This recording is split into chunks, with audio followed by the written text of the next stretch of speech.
everybody. I am so excited to be here. My name is Deedee Wills. I'm going to be talking today about guided reading and what that's going to look like kind of in this time in history, a little different than what it would look like maybe last year or hopefully next year.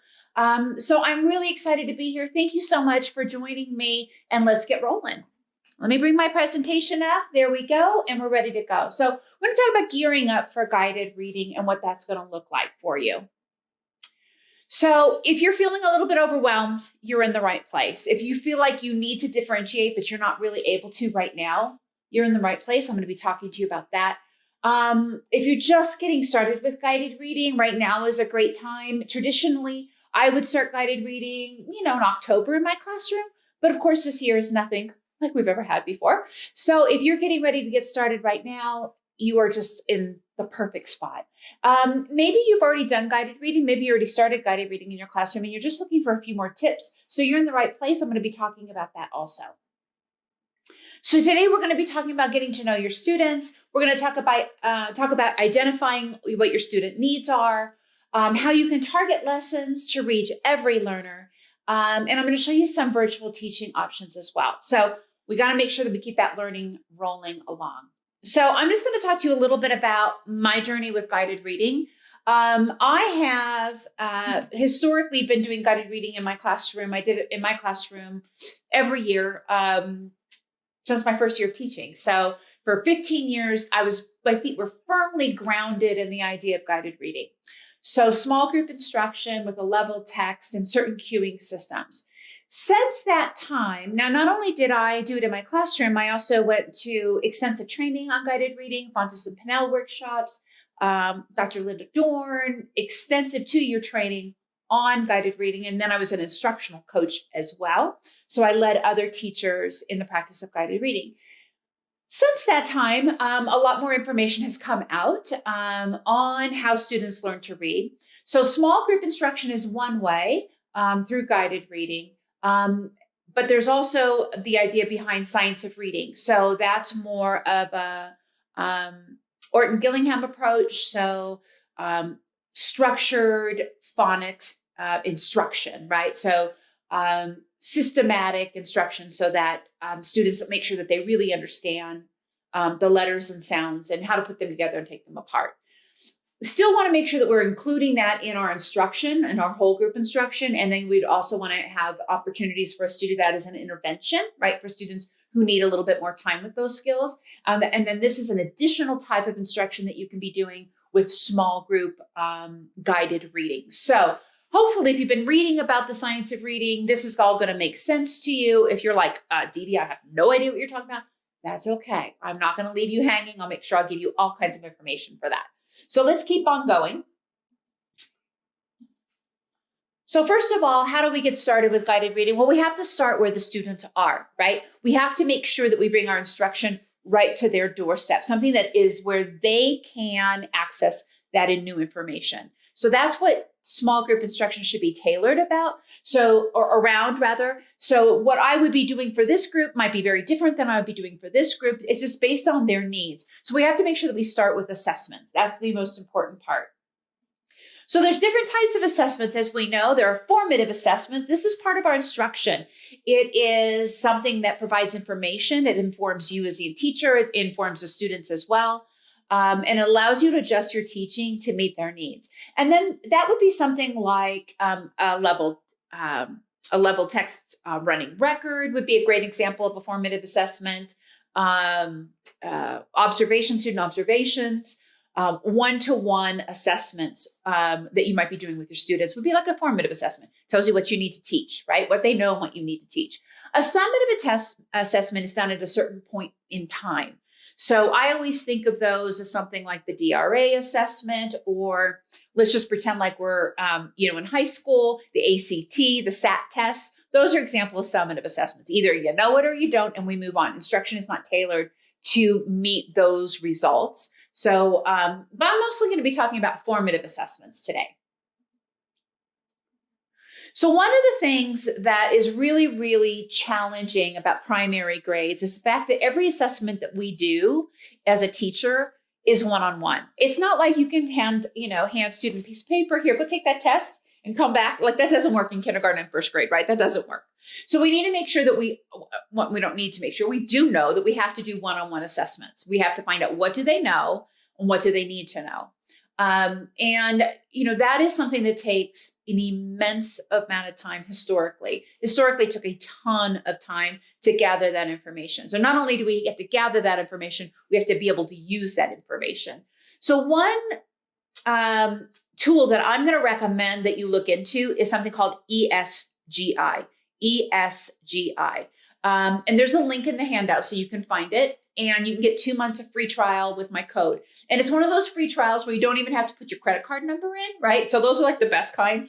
I'm really horrible about remembering to cancel my free trials. And all of a sudden, I'm getting all these periodic charges. And my husband's like, what's this about? So these are the best kinds of free trials, ones you don't have to put your credit card number in. And you can use this. And I'm going to show you kind of some of the information that you can get if you're not familiar with ESGI. I always tell people this is bake sale worthy. Like I love ESGI. As I said, I was in the classroom as a kindergarten teacher. I was an instructional coach as well.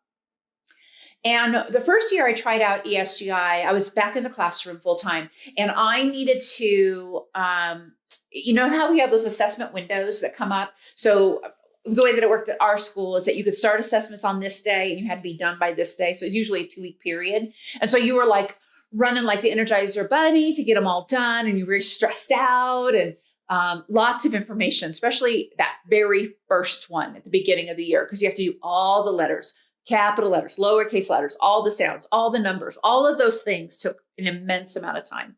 So here's my story about ESGI. So I tried it out, just me. I didn't share any information with my team.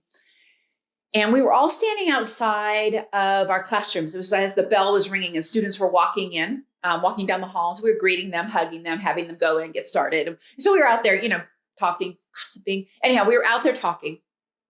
And everybody was like, oh, I'm never going to get these done. And we always wanted to make sure like you weren't behind. So we all, where are you on your assessments? Where are you on your assessments? We're asking each other, like, how much have you gotten done so far? It was like Wednesday after that window opened. Well, I was really quiet because I had finished all of my ELA assessments. All I had to do was math. And so my team's like, Deedee, you're really quiet. And I said, well, I'm trying this new thing. It's called ESGI. And oh my gosh, it's really great. I got all of my, my ELA done. And they were like upset. They like turned around and left. And I was like standing out there by myself. Long story short, I wanted to make sure that it worked well and that gave me the information I needed before I presented it to my team. It did. We all got it. And I was a hero again. Yay. So anyhow, ESGI is like the real deal. Basically, the way that it works is that you can do it on a device. Like you can see a picture here. You can do it on your phone if you want to. You can do it on a computer. You can have a device and your student can have a device. It's just lots of different options. But basically, it's the same thing. You're doing that, what is this letter, right? Or maybe this is, what sound does this letter make?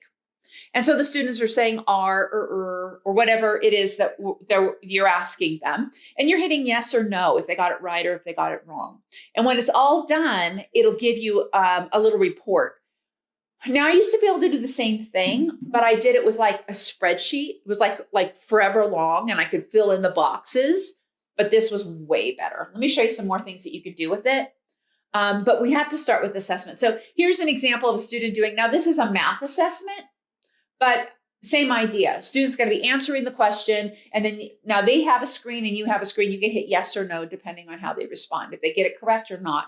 And then when you're done, one thing that's really cool is you can get them flashcards. So these are obviously the math ones, but you can get them for sight words, letters, sounds, whatever it is that you need them to practice. So you have those little cards that can go home. And then this is like the awesome sauce, is this parent report. So this is what you can send home. It lets them know what they know and what they need to know. So if you have any helicopter parents, it's like amazing because all of a sudden, kids come in with bags under their eyes, but they know it. But it really is, for me, this was my favorite report because I could really look at what do they know and what do they not know. And that would help me determine what I would want to bring into small group instruction, right? And I can actually bring my students in. I don't know if I have a picture of this, but I can put students in groups. So if I have Mary, Jacob, Caleb, and RE together in one group, I can look and see what do they have in common, is what they know, and what kind of instructional needs do they have. And then I can select something that would be the best bang for that period of time. So you can put them in groups. Here's another example of a parent report. Sight words also can be put together in this way as well. So you can assess as well. Now, I don't know how many sight words you have, but if you have, 50 plus sight words, or maybe even 100 sight words, it can get really hard to track what they know and what they don't know, right? And so this is a great way to keep track of it. Let's see other things. Also, you have these really usable data. So you can see that chart that has like the green bars on it, right there. That will show you for a particular skill, how many students know it and how many don't, right? So you can see, 50% know, let's see, is that the long U sound? I think it says the long U sound. But if I even clicked on that, I could tell who knew it and who didn't. So it gives you lots of great information. And then again, like oodles and oodles of information. That's not what we're here for, but I wanted to make sure that you saw that that's an option. Also, you can see who you need to test. Like this was like my worst problem, is because one of the things that, like, I'm not terribly organized by nature. Like I have to really work hard. And when it would be time for me to assess students, I used to have a clipboard, and I would just look at names and I would go down the list. But then if so-and-so was absent on a certain day, or they were out of the room at a certain day, I could easily miss them. And all of a sudden now it's time for me to hand in progress reports or something like that. And I'm like, oh my gosh, I forgot to get, little sunshine. So this will show me, hey, it's time for you to test this person. You need to make sure you test this person. So that's a really great tool to have. And then when you test them, you can decide if you want to test on everything or just what they missed the last time. So that also is a really helpful way to do it. You can also set criteria. So if you're thinking about report cards and you're thinking, I've got to do this on report cards. One, I used to print out the reports, the parent reports, and attach it to the report cards. It gave so much information, but you can also program it so you can mark what's, it depends on what language you use. We used meeting, exceeding, approaching, and below basic. And so you can color code that however it is that matches your school requirements. This is not mine. This is a sample from ESGI. So obviously it doesn't say that, but it's a great way for you to keep track and send data to parents. Shows progress graphs as well. So how do you group students? First, you have to start with assessments. And that's what I was just showing you, all of those assessments you would do. You would want to assess what letters do they know? What sounds do they know? What sight words do they know or not know? How is their phonemic awareness skills? Can they blend sounds? Can they segment sounds? Can they rhyme? Those are things you're going to want to make sure that you're assessing, because you want to have students who have really low phonemic awareness skills together so you can work on that. And students who have already mastered those, then you don't want to spend that small group time on those particular skills. Okay. Look at concepts of print. What do they know about concepts of print? I had students come in every single year in kindergarten, but half of my class didn't know any letters or sounds. Okay. So I taught at a Title I school. So lots and lots of students who were coming in without having any knowledge. So this definitely works for them as well. So you're going to look at what their concepts of print. Maybe what you're going to be working on in small group is working on where do we start on the page? What's a letter? What's a word? What's a punctuation? What does that look like? How do we do the return sweep? All of those types of concepts of print you could be working on also.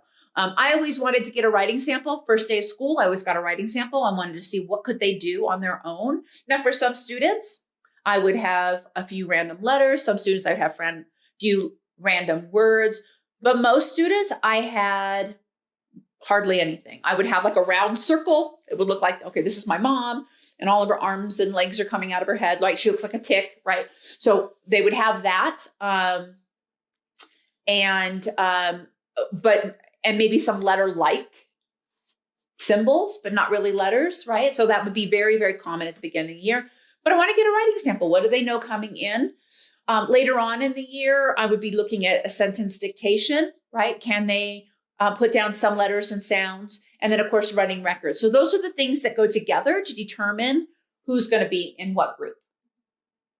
So this is an example of what my group schedule might look like, okay? So column 1 would be, oh my gosh, poltergeist. We're going to pretend like that didn't happen. Column 1 is Monday. Column 2, Tuesday, Wednesday, Thursday, Friday, okay? So if you look at column 1 going down, you see I'm meeting with the red group. That's my intervention group. I'm going to meet with the yellow group, and I'm going to meet with the green group. And then on Tuesday, I'm going to meet with the purple group and the green group and the blue group, right? So each day I'm meeting with 3 groups during, now this is when we used to have like normal school, right? But I would meet with those 3 groups during my small group time. So it would be my students are doing centers, then I would be meeting with groups. And then in the afternoon, I would also do math centers, and I would pull additional groups at that time, right? So I would try to meet with my intervention group every single day. Other students didn't need me as much, so they didn't get to see me as much. Hopefully that makes sense to you. So I do not, now this is an email, a lot of people are going to ask me, do you meet with every group every day? No, I do not meet with every group every day. My students who are meeting and exceeding expectations do not need to see me every day for small group instruction. They're learning based on what I'm doing as a whole group, right? And so I would meet with them 2 to 3 times a week. They'd still be good. 2 to 3 times a week, I would meet with them. But my students who were below basic or not quite up to speed yet, I would need to meet with them more often. And that would be anywhere between 5 days a week, 4 days a week, 3 days a week, just kind of depending on my class. Now, each group had 4 to 5 students in it. I could have 6 students. I would only put 6 students in a small group in your meeting and exceeding groups. So if you have students who are in kindergarten, they're reading at a first grade level, they tend to have the ability to self-regulate a little bit better. And so you can have a larger group. But my intervention group, I never had more than 4. Even though sometimes I had more than 4 students in an intervention who needed intervention. Typically, those are students who need intensive instruction, and they sometimes have a hard time with staying connected with what's going on in the group. So that was the reason why I try to keep those groups very small. Hopefully that's making sense to you. And these groups are flexible. So students are moving in and out of groups as I'm seeing the need. So this is a free download. It's in your handout, so you'll find a link on where to find that. So go ahead and download that. But this is just basically how I scheduled it. I put them on Post-it notes. Now, this particular picture, I printed them on Post-it notes. Nobody has time for that. I did it for the picture, okay? But what you would do is probably just use a regular Post-it note and put it on there. And this, I laminated the background, and then I could move those Post-it notes around as the groups changed. And I could mark when I was going to see them. And you can see I have one for ELA, and I also have one for math.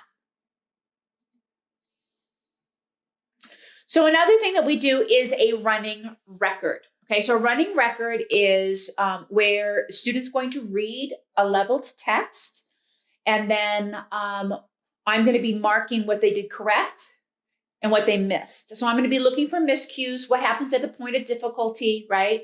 I'm going to be looking for accuracy. Now, I'm going to go ahead and start that video. I want to say before I start this, this young man, this was in October, he had met me for the very first time that day. I was not his classroom teacher. I was coming into his school to do some work. Met with him for just to do this running record. His mom had said, that he was reading way beyond grade level and wanted to know what would be an appropriate instructional. We want to know what his instructional level was. He was way above everybody else. So when you see this October reading, you're going to be like, what, kindergarten?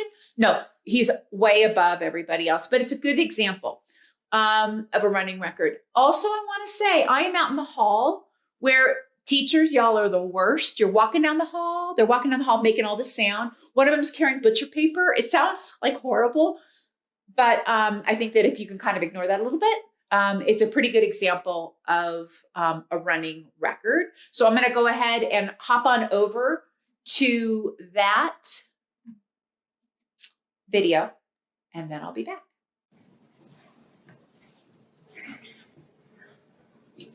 All right, friend, we're going to read this book called Camping. Okay.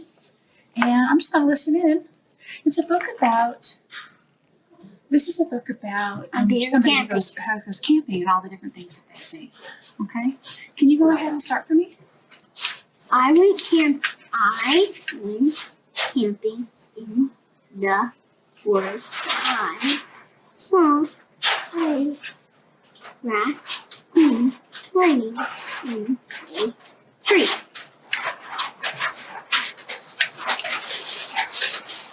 I went camping in the forest. Saw a bear hiding behind my tent. Nice job. Keep going, buddy. I went camping in the forest. I was in owl sitting on a branch. I went camping in the forest. I saw a fish jumping in the water. Yes.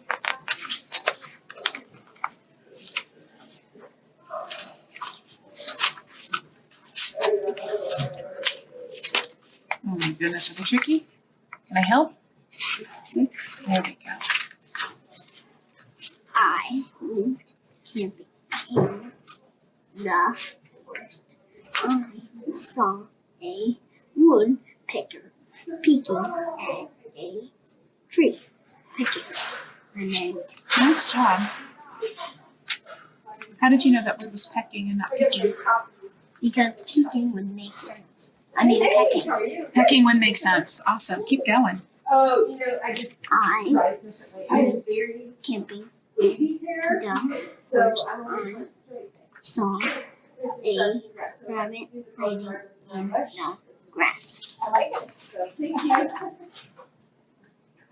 One more. There's one more. I can see behind. I went camping in the forest.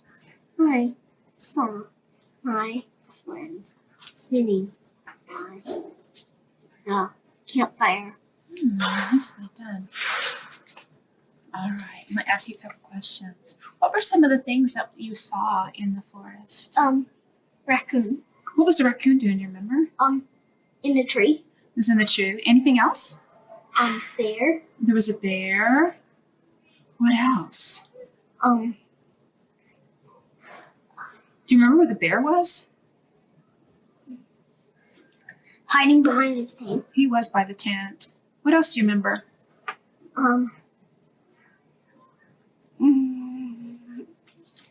An owl. Yeah. Can you remember what that looked like? Owl. Okay. What else besides the owl? Remember anything else? No. What was that other bird that was in the tree? Woodpecker. That was a woodpecker, wasn't it? Pecking. He was, Pecking. he was peeking and pecking, probably, huh? He was peeking in the hole and he was pecking the hole. He was pecking the hole. What was your favorite part? Which did you like best? Woodpecker. Why? Because he flies. He does fly. What about an owl? Does an owl fly? Yeah. Do you have a favorite animal?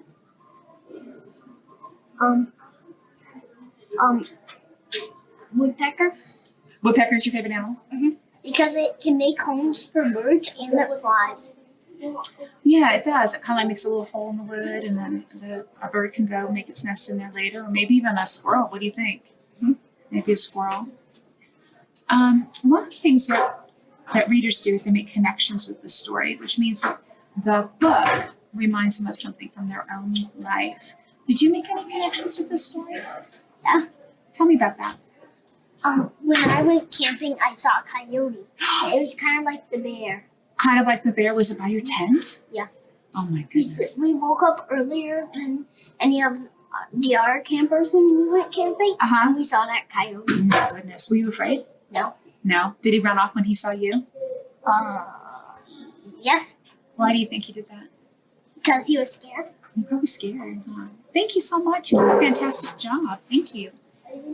Okay, I'm back. So let's go ahead and just talk a little bit about some of the things that I'm looking for with his running record. I'm looking for accuracy. So I'm wanting him to be able to read that text with accuracy between 95 to 100% accuracy. That would be considered his independent level. Okay, so you can kind of see on my image there, it shows you those levels. Let me go ahead and bring that up so that you can really see it close up.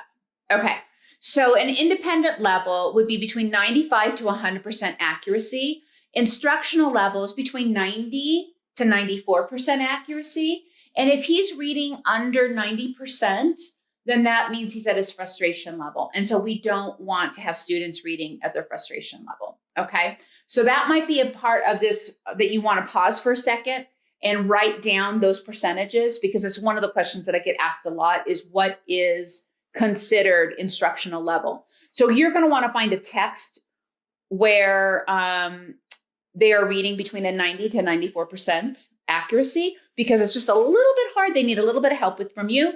And then you can use that as the text that you use for instruction. Hopefully that makes sense. So some things that are running through my head is when he makes a mistake, is he adhering to the meaning? Like, does that make sense? What he just said, did that make sense? Like peeking and pecking, that made sense, right? Structure, does that sound right? Is that how sentences are put together in English? Does that make sense? So they would be adhering to structure. Visual, is he making those changes like visual of peeking and pecking? Those words look really close, don't they? So he was looking at the visual as well. So he's adhering to all of those things. But yet, at the same time, he still did self-correct. So that does not count as an error. Are they self-monitoring? And also, are they willing to take risks? Oftentimes, we see students, especially when we first start small group instruction, when they come to a word they don't know, they just stop and look at you, like appeal. That's the only thing they know to do when they get stuck. So we want to make sure that we give them a toolbox of things that they can do when they get to a point of difficulty, besides appealing, so that they can figure out words that they don't know. In addition to that, we want to also make sure that we're assessing their fluency and comprehension. They should not be sounding like a robot, right? They should be able to, I'll bring that in so you can get a really good look at it. I use a 3-star system, seems to work pretty good for me.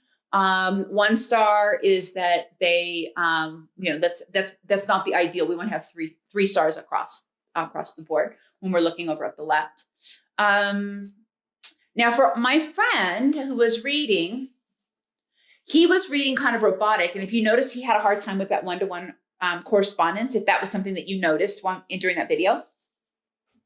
But really, he didn't have a hard time with one-to-one correspondence. His pointing to the words was a problem. He was reading beyond that. And because his hand was in the text, it was interfering with his fluency. So I just taught him after the video that, hey, we don't need to put our finger in the text anymore. In my classroom, I taught my students to point to the words as they read it for one-to-one correspondence in levels AA all the way through level C. And when they get to a level D, to take their hand out of the text and only add it in at the point of difficulty. When they get stuck on a word, they can touch it, then move it away. If a student has a hard time tracking, maybe they have an IEP or something going on that they need to have, even if they don't have an IEP, if you're noticing they're having a hard time tracking, their eyes are bouncing around a little bit, then you can use a bookmark, but try not to use the finger after you get beyond level C. Some other tools I want to talk to you about is, before we get started into what it looks like, a lesson looks like, is Seesaw. If you are not using Seesaw, it is a game changer during this time of distance learning. It is free. You can set up a free account, but it is amazing. So I'm going to show you a few things that you can do with it. Also, if you are Zoom, I know some people, I don't know when you guys are going to actually listen to this, but I know that we just got notification here in Colorado, the schools are shutting down, going virtual again, right? So breakout rooms are something that are a possibility for you if you're using Zoom. I know the Google Meets have them also. So that would be a way that you could form small group, but I'll show you how that's going to look, okay? Let's see. Am I going backwards? There we go. So I'm going to talk more about Seesaw here, but I'm going to talk about reading strategy. So what do students do when they come to a word and they don't know what it is? So here's a reading strategy they can do. You're welcome to take a screenshot. It's also included in your handout. So if you don't want to take a screenshot, boom, I already gave it to you. So you're going to look at the first word, first sound in the word. You're going to look at the last sound in the word. So here's an example, like lizard. They might say a chameleon, right? Because that's a chameleon. But if we look at the beginning sound and the ending sound, we know that it cannot be chameleon, and we can infer that it could be lizard. Another strategy is blending sounds. So we put those three sounds together, and they can blend those together. So touch each letter as you say the sounds and blend them together. That's another strategy that they can do. By the way, this is very different. This is, well, I shouldn't say it's very different, but oftentimes when I ask students what could they do if they come to where they don't know, they say they could sound it out. And then I say, what does that mean? And they look at me like, I have no idea, but somebody told me that, right? They don't know what it means. So we want to be really explicit with that strategy. We want to say, you know what? We're going to touch each word. We're going to blend it together, or touch each part and blend it together, right? Sounding it out, unless they can tell you what that means, it's not a helpful strategy. So we want to make sure we're really, really explicit on what it is. I think a lot of times they pick up these things from like parents or older siblings and say, oh yeah, you just sound it out. But I have never had a student accurately tell me, what does that mean? What does that mean when you sound it? What does that look like? Can you show me what that looks like? And they just look at me like, no, I don't know what that means. So we want to be really explicit with those strategies. We can cut it. So look for the bigger, is it a bigger word? You're going to cut and look for the smaller parts that you already know. So like for the example, the word looking, is there any part of that word that you know? We're going to look for that, cut it, and then put that together. So, oh, I know, I can see the word look, and how about this ing? Oh, okay, looking, that makes sense. And you can check it, just read the word. Read the word in the sentence, check and see if it makes sense. Does that make sense? We don't want to have students guessing, but at the same time, oftentimes it's very supported information in the text.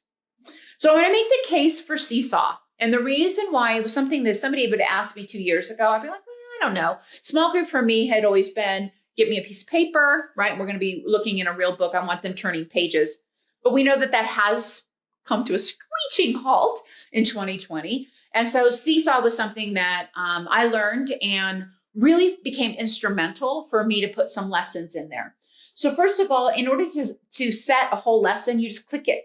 One click, and you can add that lesson. So if you have my guided reading set, you just click on one of those links. There is some in the handout, so you can go ahead and check and see what that looks like. But you just go ahead and click on assign, and now automatically that is into your lesson plans. You're ready to assign those. Let me show you what that looks like.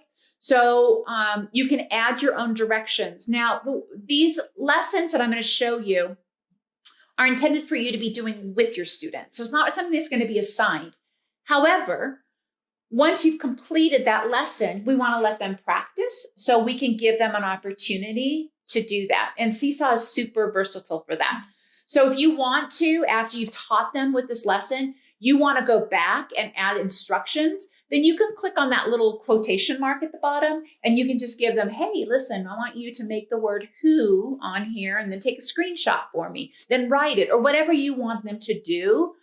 You can go ahead and leave those instructions for them. So that's pretty cool, where you can give those instructions. Also, students can record themselves reading the book. So after we've used this book in small group, I always ask my students to take it home and practice, right? So now we can have them practice. We have evidence of them practicing. We have a way for them to hear themselves practicing. So they can click on that little microphone there and they can read to themselves.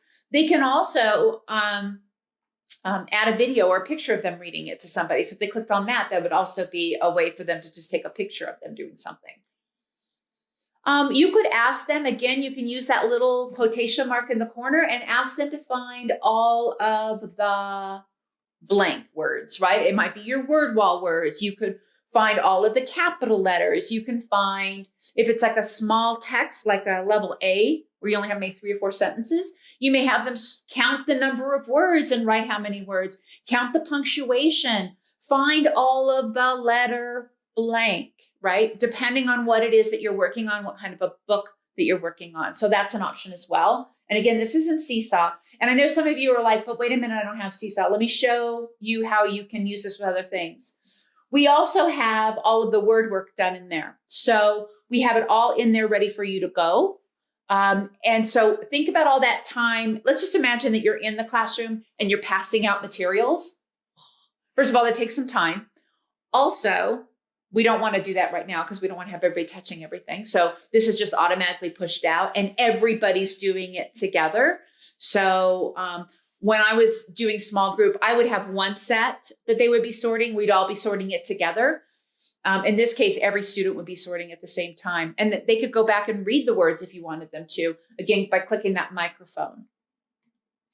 Let me show what else is awesome about Seesaw. Also, we have a mixed up sentence. They will listen to the sentence. If you're there with them, you're going to be reading the sentence to them, telling you you're going to move these letters around to make the sentence.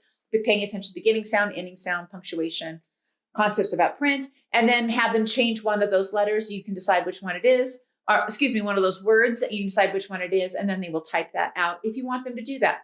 You may just have them record themselves reading it. Again, lots of flexibility depending on what you're working on.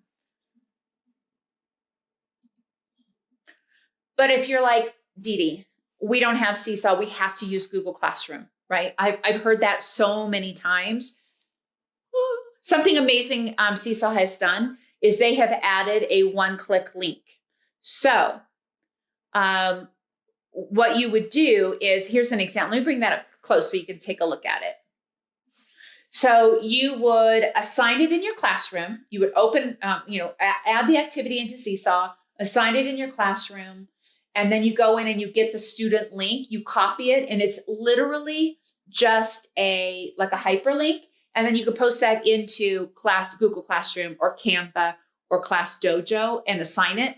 So yes, they're getting the assignment through Google Classroom, but they're going to do the work with all of those amazing tools in Seesaw. Not only, a couple things I think is really cool about it is, one, you can get pre-made activities like the one I showed you. You can make your own. There's also some free things on there too. So don't skip it because it's pretty awesome. Okay, 2-day lesson plans. Let me show you what this looks like. So this means that we are going to meet, I'm going to meet with a small group. On day 1, we're going to do something with this book. And then the next time that I meet with them will be on day 2, and we're going to do something different or maybe more of the same with that book, okay? So one book over 2 days. My camera keeps like, what are you doing here? One book over 2 days. So day 1, it might be Monday that I meet with the group when we're reading this text, and I may not meet with them again until Thursday. If they're in my advanced group, maybe I won't meet them until Thursday. And then we'll be doing day 2 of that. Does that make sense? So if I'm meeting with my group 5 days a week, Monday, day 1, Tuesday, day 2. Wednesday, new book, day 1. Thursday, same book, day 2. Friday, new book. Monday, same book, day 2. Does that make sense? Okay. So we have this is how 2-day lesson plans work. It's going to be a little bit different depending on the level that students are going to be students are on, what you do for a pre-A reader and a level H reader, completely different things in a way. Okay. So a pre-emergent reader, a pre-reader, is somebody who knows fewer than 40 letters. They might know a few sounds. They might know nothing. They might have limited book experience prior to school. They might lack some concepts about print. They also may be an ESL learner. So what I'm telling you is that students can't be any lower than a pre-A reader. Okay, so you have somebody who just moved into your classroom. They don't know any letters and sound. A pre-A reader is a great spot for them to start. Things that I would be doing with these students, we're going to be focusing on letters most of the time. We're going to be focusing on what letters most of the students know and really looking at the path of motion. This is a really simple thing that you can do. I just put handwriting paper in a sleeve and then gave students the letter, a expo marker, and they're just writing H hat, the whole time. Every time she's writing that sound, she's repeating that letter and she's saying the sound that it makes. I want to make sure that she's following the right path of motion. How would you do this if you're distance learning? You can just open up. Seesaw has these great lines in there, and they could open up a journal page and just be practicing writing their letters right there in that journal page. And again, you could be doing that if you're at a table. You know, maybe you have your kidney table there with all your plexiglass up, right? They could all be doing that. Or you could be doing it on a Google, in a Google Classroom, Google Chat, no, Google Meet or Zoom activity. So whether you're face-to-face or if you are face-to-face with plexiglass, or if you're across the World Wide Web, you could do both of those things. Also, what you could be doing on a 2-day lesson plan for these pre-A readers is you could just take their name, cut it apart, right? And then have them put it back together, saying the letters of each letter in their name. And you could be asking them things like, show me the letter. Let me bring that up so you guys can see up close. So show me the letter blank, say the letters in your name, count the letters in your name, right? You could be working on alphabet charts. You could be working on name puzzles. You can do colorful names. I'll go ahead and just move to the next slide so you can see this. You could also be working on magnetic letters for them to build their names or a word. Shaving cream is always awesome. Glitter bags, also a great option. We also can work on phonemic awareness skills like clapping the cymbals, sorting letters, sorting sounds.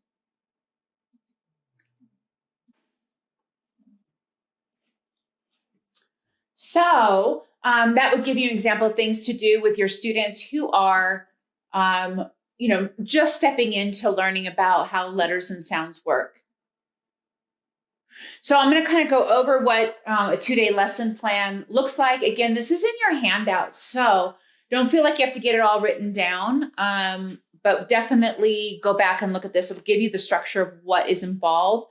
A typical lesson is between 25 to 30 minutes long. So day 1, we're going to look at the high frequency word.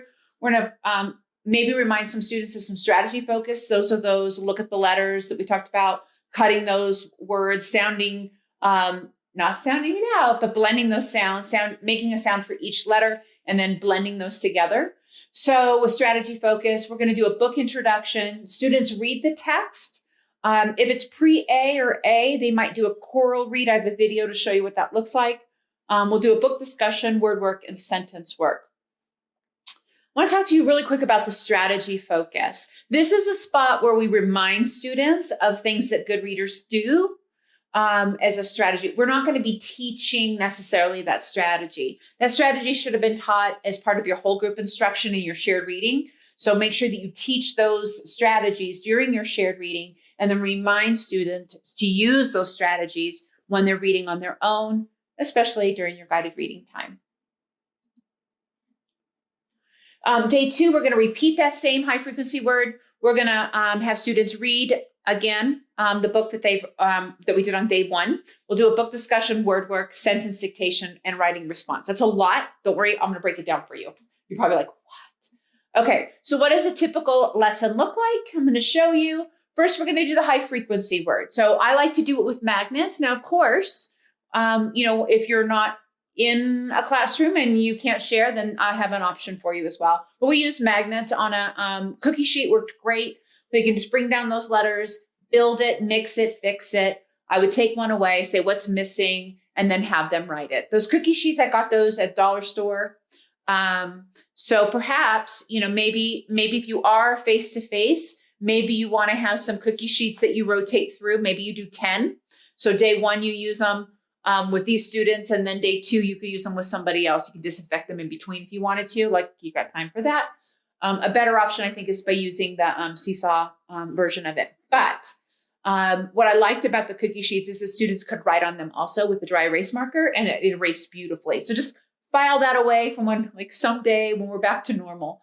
But we've also made it so that you can do those in the Seesaw also. So those letter tiles will move around. Students can mix it, fix it. You can have them hide one or delete one and undo it and tell you what's missing. You can share your screen if you needed to with that as well. So for day 1, the book introduction is going to look a little different depending on the book. So let me just bring that in close so you can see what I'm looking at. It's got a lot of detail there. So day 1 for pre-A and A is going to be like a little book walk. You'll walk through it. You're going to keep your introduction short, but you might do a choral reading. If you obviously, as the text complexity grows, level B on, you're still going to keep that book introduction short, and you may want to do some vocabulary support also to support them with the vocabulary. So for our science books, that's kind of what it would look like. You would just go through some of those books, some of those words, and then kind of unpack them for them, talk about that vocabulary word. So level A, again, AA is going to be really, really a simple introduction. Here it can give you an idea of how the complexity grows. So same idea, but just each level gets a little bit more complex. And then as students become more proficient readers, then they have no problem accessing that new information, right? So we want to make sure that we make it so that that next level is just a little bit harder ones they can do on their own. That's the beauty of guided reading. All right, I'm going to show you a video on choral reading to share with this group. Now, this is back at that same school from my other example that I had. This is a group of students who had never met me before. This was an intervention group, and they were wiggly, right? But my idea behind a choral reading is very different. Choral reading is really different than round robin. Round robin was like way back in the day, how I was taught. So way round robin works is Sally, you do page 1, Deedee, you do page 2, William, you do page 3, Ozzy, you do page 4, right? And while Ozzy's doing page 4, nobody else is paying attention, right? We don't want to do round robin. If you're still doing round robin, Google it, why it's not considered best practices. So please stop doing the round robin. Don't tell anybody you're doing it. Just don't do it anymore. But choral reading is a great way to do it. So way that works, if students can't read the text, is that you're going to read it and then we're going to read it together. It's like an echo reading, right? Okay, so let's go ahead and zoom in and we're going to go ahead and listen to that video. We're going to read it together, so hold on. I know. All right, let's get ready. Elephants. Elephants. Okay. Told me what word. I know. Watch, I'm going to show you how this part goes. Look at her trunk. It's your turn. Look at her trunk. Look at the trunk. Her trunk. Good job. Good job. Listen to me and I'll do this one. Look at her tusks. Let's do it together. Look at her tusks. I think I can do the next one. You think so? Let's all do this one together. Do you remember what this is a picture of? Wait, hold on. Do you remember what this is a picture of? I think you're thinking of it. It's her mouth. Her mouth. Let's read this together. Look at her mouth. I know how to read this. Awesome. Ready to turn the page, Zane? Here we go. Look at her eye. How did you figure out that was the word eye? I just looked at the picture in the word. Nice job. Smart readers do look at the picture. Smart readers do look at the picture. That's something that helps them. Let's do this one. Did I skip one? Nope. Hold on, bud. There we go. Look at her Ears. Her ear. It's just one ear, so we say ear. Good job. All right, I want you to do this on your own. Here we go. Look at her feet. her feet. Oh, you turn the page. One more. Here we I go. think we can do this one. All right, do it by yourself. Look at her feet.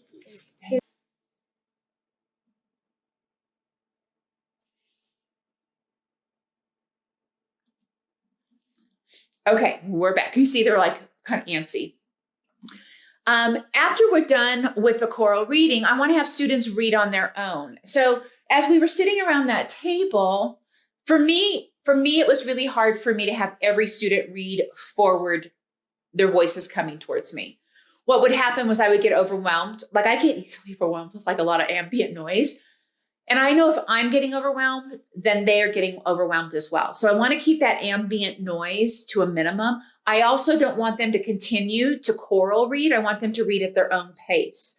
So I generally would have students turn different directions when it's time for them to read that book on their own. So Allison, you go ahead and read. So you're looking towards the window, and Jonathan, turn your chair around. So you're reading to the back of the room, and you're right. So I'm having everybody's voices off in different directions. Some are up before in front and some are behind. Then I get up and I walk around the desk and sit right next to him. This next picture kind of shows a little bit a better example. Even though these three students are generally looking in the same direction, you can see that they're all on different pages of their book, right? You can see that they're all on different pages. I don't want them to all be reading to the same text at the same time. Now, again, no round robin reading. We don't want to do that. But you can see that they're all on different pages. So I'll go ahead and I'll cuddle up to my friend Cody there, and I'll ask him to read in a whisper voice. And then when I'm done, I've heard him read for a while. I'll say, great, go ahead and keep reading. And then I'll listen to somebody else. This is a great way for me to check if they're applying some of those strategies that we talked about. Okay. And then at that time, I can take a running record. So sort of like I did with my video before with Matthew, I can take a running record and see what are they doing on a familiar read? What are they doing on a cold read, right? So we want to see if on a cold read, we're going to expect a few mistakes because that's something that they haven't practiced. If it's day 2, we would anticipate that there would be fewer mistakes because they've been practicing that book. All right.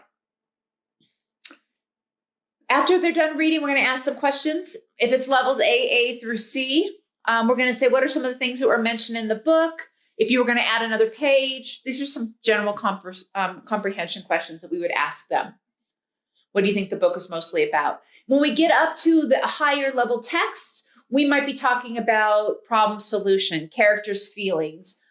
What's the big idea of this book? What are some facts that you learned if it's a nonfiction book? After we're done with just that little brief book discussion, we're going to do some word work. So this is an example of sound boxes. So I'm going to give them a word, and they're going to push one of those cubes for each sound that they hear. So if the word is up, they're going to go up, right? Move one for each little disc for each sound that they hear. The yellow one is we were doing it with digraphs. So the word was dish. Still 3 boxes, right? Because dish is a digraph, has 1 sound, 2 letters making 1 sound. And we could stop with just the moving the tokens in, or we can do the transfer with adding the letters on there as well. We could do odd man out. That's another activity where I put out, first we're going to sort the cards by beginning sounds. So make sure that we understand that the L is for a leaf and it's a rabbit, not a bunny, that kind of thing. Make sure that they have that in their head. And then they're going to put something, which one doesn't belong. So put a word in there, a picture card in there, which one does not belong. That's an odd man out kind of activity. And then here's an example of what it would look like on an iPad in Seesaw. So they could do the same type of activity, but this time they're going to be doing it inside a Seesaw. Again, like I wish I'd used Seesaw when I was in the classroom because y'all, printing out is no fun. Like printing out things and laminating them and making them for long term.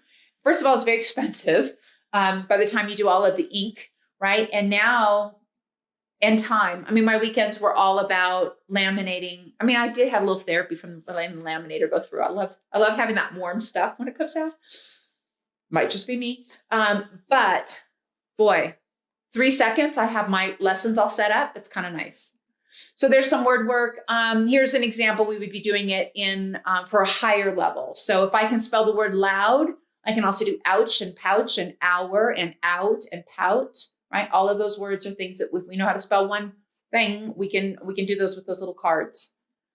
And then we're going to do some sentence work. I know this seems really long, but go ahead and look at that list of skills that we're going to be doing. And you are moving very, very quickly through each of these skills. So then we're going to do sentence work. They're going to have a little sentence when we start off.